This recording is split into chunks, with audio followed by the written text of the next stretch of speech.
Alright, kicking off the list at number 5, we have banshee, the Irish banshee. Scream like a banshee, there's a line you've probably heard in movies or songs, but what the hell is a banshee anyways? I've never been to a zoo and then seen a banshee before. It's not something I've done. It's actually a reference to the woman of the fairies. Irish folklore says that if you hear this woman scream, that means a family member is going to die. What a harsh and gruesome warning. The Irish banshee is said to live in the forest, but she still is connected to you. Okay, so the scream, her scream, can be heard from very far away. So yeah, it's a warning, a terrifying warning that's pretty loud. You're not gonna miss it. It's said that each family has their own banshee, which is the interesting part. She has a different appearance for each family, so there's not one specific look for her. I mean, some accounts report her to be super tall and lanky, like moi, where other reports have been between, 1 to 4 feet.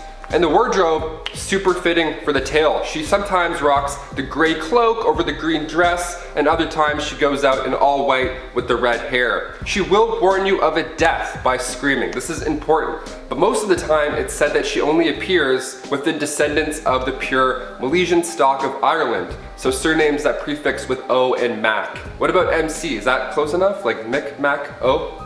Am I cool? Am I good? Like in X-Men First Class, the movie, we see one of the main characters named Banshee, and their powers are screaming really loud. So even in our popular culture today, this legend has still managed to stay afloat. What about you guys? Does anybody out there have their own Banshee that they want to talk about or share stories? Is your last name dangerously close to it like mine, McWaters? Let us know down below. And before we continue with our list, guys, if you haven't already, please give us a spooky thumbs up because it helps us pay the bills for our electrical chairs in the basement here, So thanks. Anyways, back to European folklore. Coming in at number 4, we have the basilisk. Originating from Europe and North Africa, the basilisk is a hybrid between a rooster and a lizard. How fun. It was born from an egg laid by a rooster and incubated by a toad. It's kind of like Jurassic Park, but more fun, more terrifying, I don't know, depends. But it didn't always take that shape exactly. So early accounts of the basilisk say that it started off as a small crowned snake and would simply kill by using its poison and evil gaze. Of course, you can't forget the gaze. And it even leaves a trail of venom, as if that wasn't enough. So you know where not to go, rather. In Christian mythology, the basilisk represents hell, yet some places it represents power. Like it became the symbol of the Swiss city Basel. It's believed to be the most poisonous creature ever, and apparently once it was killed by a spear from somebody on a horse, and the venom was so strong that it flowed up through the spear and killed the man and the horse. Not the horse? Come on, guys. Even the herbs around it died because the air was tainted of poison. And if there's a well near it, that water becomes poisoned forever. I mean, there's nothing a little crystal light can't fix though, right? Sip water, you're like, no, this one's tainted for sure. And then it became known as this large hybrid creature with a loud roar. Do the roar. You don't want anything. How about one of those famous Shrek roars? Do the roar. And of course, it's known to breathe fire. Another common interpretation is that the basilisk from Harry Potter. So in Chamber of Secrets, we see Harry fight the basilisk, and it takes on the appearance of a very, very large snake. Greek mythology always has the coolest stuff. Damn. It also appeared in the 2016 film Gods of Egypt. And how do you know they have a weak spot? I don't, but they must, right? In a much less exciting cinematic way than Harry Potter, I'd say. And coming in at number 3, we have the Genganga. Making its origins in Norway and Denmark, there have been many different depictions of the Genganga, of course. Always so many depictions. The most popular being that of a spirit or ghost of the recently deceased. Now, that just sounds like any ghost in general, right?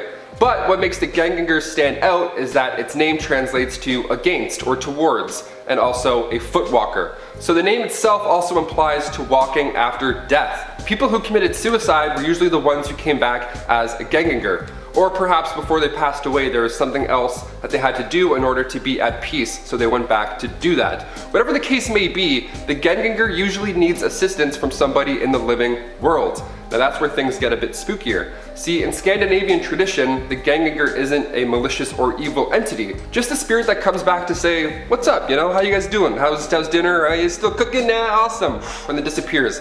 Whereas other traditions, it's like a violent thing. You didn't want a loved one coming back in this form. It was malicious. Relatives actually went the extra mile to make sure that your grave was properly sealed to avoid this. Or else you would get the dead man's pinch. Now the Dead Man's Pinch, no, it's not a Pirates of the Caribbean movie, and it sounds pretty scary, but you don't want to be on the receiving end of the Dead Man's Pinch. It happens when you're asleep, because when you wake up, your skin would be blue and sunken, you know? Usually being attacked in your sleep means that you shouldn't be resting near a certain area. So maybe you're too close to a graveyard or too close to like these mountains. I mean, just throw a sign up, that works too. You don't have to pinch or bite any of us. So this undead zombie vampire combo would also break into your homes to spread disease. How fun. 6 feet apart, guys, come on, read the thing. Wear masks, space out. The tradition of the Genganga traces back to the early Viking ages as well, believe it or not. They're present in many of the Icelandic sagas, such as the saga of Eric the Red, taking the form of a mortal creature. And then Grendir is also said to have slayed the Genganga with his sword. Cool, it's always fun when you slay one of those. And number 2, the Licho. Heading over to explore some Slavic folklore where the Licho is otherwise known as the embodiment of all evil and misfortune. Now, if that doesn't sound horrible enough, their appearance is sure to get you. She's described as being an old lady dressed in all black, but she has one eye that peers out. And it's haunting looking, very. It's also known as a male that resembles a goblin, so either way, they're both not that fun. My personal favorite tale of the Licho is that some said it's taller than trees, like it's a cyclops almost, which is great. So what's the point of the Licho? Why the late night strolls bestowing bad fortune? Well, the Licho, and I'll keep saying Licho because I can't read, the Licho is known to be the servant of death. So during pre-Christian times, villages would conduct these rituals during times of epidemic, and a female-like idol would be built to be used as kindle to ignite a sacrificial fire. They thought, hey, if we destroy a version of it in the fire, then the epidemic would be dispelled. Then, of course, later on, it was linked to bad luck and death. The Licho is said to stalk its victims by perching on a fence or in a tree, just watching you from afar. And in many fairy tales, it's said that the Licho would jump onto your back and have its hands on you so tightly that even if you flailed around, it wouldn't let go. And while it was biting your neck, people would try and run into a body of water, hoping that it would drown, or at least let go. I mean, come on. And that wasn't the case. This was often the cause of their untimely death. See, the Licho doesn't cause their victim to drown, but death is usually the result of the victim trying to get rid of it. So it makes it look like it's your fault in a way. There is a tale of a blacksmith who encountered the Licho and made a pretty wild deal. So as the Licho was preparing to eat the blacksmith, he offers to craft anything the creature wants. So, of course, she asks for another eye, a new eye. The blacksmith insisted that the Licho be strapped down during this, because if she moved while the eye was being hammered in, it just wouldn't work out, right? It would make it worse, if anything. So once she was strapped down, the blacksmith took a red-hot poker and jabbed her other eye out. That's crazy. That's like some Bruce Willis stuff right there. The blacksmith escaped by pretending to be a sheep, so the Licho didn't notice him when all the sheep had left the shed. Gotta love those handy sheepskin coats laying around. And coming in at number 1, Fear Liath, the big gray man, and no, I don't mean Gandalf. Also known as Fear Liath more, this one comes from Scottish mythology, and it's probably one that you've heard of in one way or another. It's known as a possible guardian of another dimension. Coming in at superhuman size, its dreadful presence can cause suicidal thoughts. The big gray man of Ben Macdui is said to be a distant cousin or somehow related to Bigfoot. That's why they look so big and hairy and similar. As they share similar appearances, of course, the mountain Ben Macdui is home to this fantastic beast that you don't want to find. Many glimpses of the Fear Liath have been stated that it's blurry, kind of like how all the photo evidence we have of Bigfoot is blurry itself. Many believe the cameras simply just weren't good enough to capture a clear image, but the blurry feature is said to be part of its ghostly nature. See, it's this tall, sinister, blurry gray creature. Science argues the existence of the Fear Liath, saying that the appearances of the creature are simply an illusion caused by atmospheric conditions atop high mountains, where the shadows of somebody can be cast far away and look like this large giant phantom. So this ape creature has also been beloved to the missing link in our evolution. People think this is like the half man, half ape right in the middle thing. What do you guys think? The shadow of death itself, or just the shadow of Fred the mountain hiker? Which one? One of the common feelings you get when being in the presence of Fear Liath is dread and panic. Now, many believe that this happens when you're climbing a mountain and there's not enough oxygen getting to your brain. That plus the anxieties of being on a mountain thousands of feet in the air, your brain will play tricks on you. But some tales are too convincing. One of the earliest sightings took place back in 1890 by John Norman Collie, a respected scientist and explorer who was walking in cairngorms, and a heavy mist appeared as he arrived atop of Ben Macdui Mountain. This fog reduced his visibility, and he didn't talk about his experience for 35 years. That's a long time to keep a secret. That's wild. He heard footsteps behind him crunching that didn't match his own walking pace. And then he described this creature that he saw. It was large with broad shoulders, over 10 feet tall, with long waving arms. He also said it had an olive-like complexion, or rather covered in short brown hair. But in majority of these cases, the creature is only heard or sensed. So if you're thinking of grabbing a Polaroid and hitting the slopes, you won't be too lucky. Kicking off at number 5, the Genganga. And our first entry heads us off to Norway, Sweden and Denmark, as this particular undead revenant has been morphed and shaped into a few different depictions throughout the history of Scandinavia. Now, although the Draugr of Scandinavian legend is perhaps their most prolific of folklore abominations, and this particular entry functions in a similar way, the Genganga likes to do things a little differently. Derived from the prefix gen, which roughly translates to forward or towards, and then ganga, which is derived from a word meaning foot or walk. The Genganga roughly translates to walking after death. And I needn't say no more to give you guys an idea about where this one's going, right? As the legend goes, the Genganga were the corpses of the dead that had reason to return to the mortal plane. Usually people that had been murdered or people that had committed suicide would return to their town and village after clawing their way from their own graves. Throughout the Viking age, the Genganga were seen throughout several sagas such as the Grettis and the saga of Eric the Red. Here, much like the Draugr, they were often slayed and easily defeated by their heroes, but in a more contemporary setting, as Scandinavia became Christianized, the Genganga became a sort of undead, violent zombie vampire that would break into the homes of their unsuspecting victims to spread disease. Whilst they were sleeping, they would attack people with their dodin keniep, which translates to the dead man's pinch, and when they awoke, their victim's skin would be sunken and blue, infected by the plague of the Genganga. That's not very nice. Swinging in at number 4, the Licho. And for this one, we're heading over to the most intriguing, captivating and equally terrifying kingdom of Slavic mythology and folklore, which, other than Celtic, comes in as one of my personal favourite European folktales. Because we've all got a list of that, right? Now, Slavic lore is mainly focused on the balance of good and bad luck, and the Licho is perhaps the personification of the latter as the cultural embodiment of all evil and misfortune. Otherwise known as the Licho or Liho in several other Eastern European countries, the Licho is often described as an elderly woman dressed entirely in black, with one distinctive, terrifying eye peering out of her darkened veil. In other versions, the Licho also appear as a male goblin-like creature that is often found perching on tree branches or farmers' fences, peering silently at its victim. That's a pretty creepy image, right? In ancient times, the Licho was often thought to be a servant of death itself, and any quiet appearance that it made would mark the end of their days for whoever first glimpsed it, and in many cases, even entire villages. During pre-Christian times, Slavic villages would conduct a ritual to ward off the Licho during times of plague and famine, where they'd carve a feminine-like idol with one eye and then burn it on a pyre in an effort to combat the malevolence of the native Licho. In one particular tale, a local blacksmith was beset upon by a Licho, but just as she was about to eat him, he bargained with her that he was a legendary crafter and could forge for her anything that she liked. She chose an eye, so she could finally have two to see with, and the blacksmith agreed. He told her that he'd have to bind her down whilst he hammered in the new eye so that she didn't make any sudden movements, and when the Licho was securely tied to the chair, the blacksmith shoved a red-hot poker through the Licho's one good eye.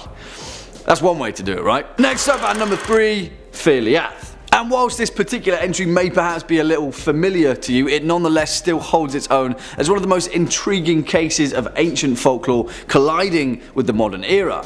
In Scottish folklore, the liath, otherwise known in Scots as Amphir liath Mór, or otherwise known as the Big Grey Man of Ben Macdui, this creature is said to haunt the summit and mountain passes of Ben Macdui, the highest peak in the Cairngorms and the second highest peak in the whole of the British Isles. Obviously, down to his incredibly remote residence, few encounters with the Grey Man have occurred in folklore, but those who witnessed him described it as an impossibly tall figure, covered head to toe in short hair, surrounded by a strange, uneasy fog. As word of the Grey Man passed throughout the Highlands, remarks about hearing a strange, otherworldly howl began to find their way into folklore, and it is often thought that the Grey Man was a part of a grouping of grey people. In fact, as you may have managed to piece together, culturally, the Grey Man of Ben Macdui has been the strongest correlation relation to the Native American folklore of the Sasquatch, all the way at the top of a mountain in Scotland. Who knew? The thing is though, although the ancient lore of the Highlands told tales about the strange giant folk that lived at the top of the peaks of the Cairngorms, this particular folktale still regularly emerges in recent times. In fact, dozens of contemporary figures have cited the Grey Man, with notable encounters beginning in 1891 and the most recent being back in 1958. You see, many climbers across the Cairngorms regularly warn of running into the Grey Man to this day, and the legend of the liath seemingly still lives on. Next up at number 2, Koshai the Immortal. And this guy is equal parts horrifying and equal parts comically awesome. And in fact, Koshai the Immortal, also known as Koshai the Deathless, is one of the most prolific figures in Russian and Slavic folklore, often filling the role of the big bad archetypal male antagonist to many of their mythologies and cautionary tales. Koshai the Immortal serves as the masculine counterpart to the terrifying Baba Yaga, the woods witch that roams the wild in her hut built upon the legs of a giant chicken. Isn't folklore awesome? Although Koshai is a malevolent, formless entity, he often appears as a gaunt, bony, grizzled old wizard with a long grey beard clutching a sharp, serpentine dagger. In many folk tales, Koshai was depicted as riding naked throughout the wild on the back of a giant white stallion, searching for young women to kidnap and take back to his evil citadel in the dark parts of the wilderness. The thing is though, although his origins are relatively unknown, the most common proponent of Koshai's lore is the spell that he cast upon himself to make himself immortal. As the legend goes, Koshai the Immortal has buried his soul inside a series of nested objects that he has hidden far away on a remote island. On the island stands a tall oak tree, and at the bottom of the oak tree is a large oak chest. Buried inside the chest is a large hare, and within the hare is the corpse of a duck, and within the duck is an egg, and hidden within the egg is a tiny needle that contains Koshai's soul. Throughout Slavic legend, no one even came close to figuring out where his soul was hidden, and because of that he was free to continue his malevolent reign for all eternity. Also, a little side note, but in one of the greatest video games ever created, The Witcher 3 Wild Hunt, an evil frost mage named Koshai is the main villain. So there you go, another reason to play The Witcher. And finally, coming in at our number 1 spot, the curie. And this one is incredibly interesting because this particular folk legend comes from a very interesting part of England, Devon, an ancient place steeped in its own unique folklore and mystery, and perhaps its most horrifying folklore monster is the curie. As the legend goes, out on the vast and bleak moors of Dartmoor, many people throughout the ages were lured away by the mythical will o' the wisps, bright lights that transfix travellers and turn them to stray off the path where they would ultimately meet their deaths. By those ancient graves, a strange dark demonic creature known as a curie would manifest, where it would wait for passers-by and then latch on to their necks. Once the curie had you over the course of several weeks, it would slowly convince you that it was real by whispering violent and evil thoughts into your ear. Sometimes you would dream of its existence, and as you dreamt, you'd feel a cold touch on the back of your neck. Gradually over time, its presence would start to become more and more apparent, and at night it would grab your leg, it would attack you in your dreams, it would change the face of your family members when you were talking to them into a dark, twisted vision of itself. The curie is a creation of pure evil, and it would never make itself known to anyone else, forcing you to question your own sanity. And that's when the curie had you. As you pled to be let go, it would start bargaining with you, and it will promise you that if you return to the graves on the moors, you'll be free from its evil grasp and the torment will be over. Well, of course, once you did that, the curie would tell you that the grave is just a few steps further, but eventually, of course, you'd never reach your destination, and eventually your body would succumb to exhaustion out on the moors as the curie kept you alive long enough to watch your body deteriorate in the elements, where a new grave would form for the next victim. Yeah, if you're ever in Devon, guys, steer clear of the moors at night. It's a nice place though. Coming in number 5, we've got the Rat Men of Southend. Who could forget Dear Rat Boy, am I right? Well, if you forgot him before, prepare to have some imagery burned into your brain for life. There are actually a couple of tales referring to a rat man from Southend, so why not talk about both? The first is a little more fun and a little less tragic. Tragic nonetheless, but more juicy details and less cold-blooded murder. So according to some, at one point, the mayor of Southend was indeed a rat bastard. Not literally, but in the way that he constantly and unrepentantly cheated on his wife. Poor woman, although she did choose to marry a politician. So as divine punishment for this mayor's consistent adultery, his son was born with a rat face and a long tail. This did not sit well with the social climbing couple, but what could they do? For a while they would feed their son the only thing he craved: meat. This rat boy would chow down on raw flesh like nobody else. Eventually they realized they couldn't possibly raise a meat-eating rat lad in full view of the public, so the mayor had an underpass with secret chambers built just for his rat son. And for the rest of his days, Rat Boy lived in the dank, dark underpass, attempting escape and scaring anyone who dared pass through. He eventually grew into a rat man in his own right, and even killed a few folks for food. The legend persists, with some night tours insisting that they stroll the underpass in case he decides to come out at night.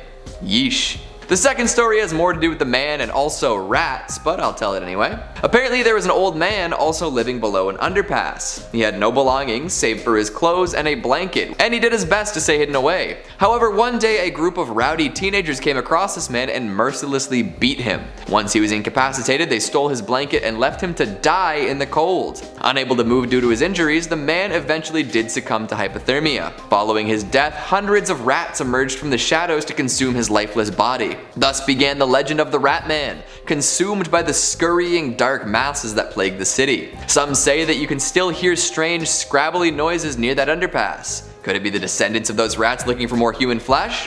Or maybe it's the ghost of the Rat Man himself, crawling around, disemboweled and confused. Coming in number 4, we've got fairy dogs. Doesn't that just sound lovely? Like a little dachshund puppy with little Tinkerbell wings? Well, that is not what these fairies are like. Of course, the fairies that folks see in Disney movies are much friendlier than the ones from folklore. Fairies of legend are often mischievous, looking to cause trouble in best case scenarios and trying to ruin people in harsher cases. So it stands to reason that fairy dogs might not be so sociable. No belly rubs or ear scratches will make these fearsome canines friendly. See, there's an idea out there that crossroads are the door to another world. If you make the wrong choice or linger too long, you might find yourself staring down a fairy, a demon, or a god. Not necessarily what the average person wants, you know? These otherworldly beings usually live their lives unseen and unsensed by us, but at crossroads their actions might become more apparent. Some crossroads might even feature a fairy dog or two. These four-legged fiends guard the entrance. They're known for glowing bright green, making sure you don't mistake them for a regular dog. And if you see one, it's best to turn around. They'll bark twice as a warning. Alright, 2, remember that. And don't worry if you think you might miss one of these barks, they're as loud and commanding as they come. But if you do not heed this warning and the dog gets out a third bark, you are doomed. Sure, good things come in threes, just not this time. Hey guys, if you're liking the video so far, make sure to give it a big thumbs up, it really helps us with the algorithm. On with the list. Coming in number 3, we've got the knocker. You would think that mining is scary enough as is, right? Heading into underground tunnels to blast away at rocks until you find some useful materials, hopefully not getting caved in, probably not running out of oxygen, etc. Well, this dangerous career comes with its own share of folklore too, just to make sure that some unexplainable spooks become even spookier. The knocker is a mining monster. Based on the sounds of underground work, it is a spirit that lives within the same tunnels that the helmet-wearing workers descend into every day. Apparently the knocker is the ghost of a tin miner. It's 2 feet tall with a big head, long beard, and arms that almost drag along the ground. Being the ghost of a miner, it carries all the necessary equipment from lamps to pickaxes. Folks familiar with mining might know about the knocking sounds that echo throughout. This is a very scary sound as it can often be indicative of a cave-in. The actual knocking came from the creaking of earth and timbers before giving way, but to some of the miners the noise came from these malevolent spirits attempting to knock down the walls. There are actually all sorts of knocker-related tales, ranging from benevolent to malevolent, but sometimes remaining largely benign. But the scariest additions are those who went around the different tunnels stealing equipment and food, leaving the miners in terrible situations. Sometimes they would even purposefully misdirect miners, leaving them lost in the labyrinth of mine shafts and passages. Worst of all, they're associated with mine fires, which are absolutely horrifying.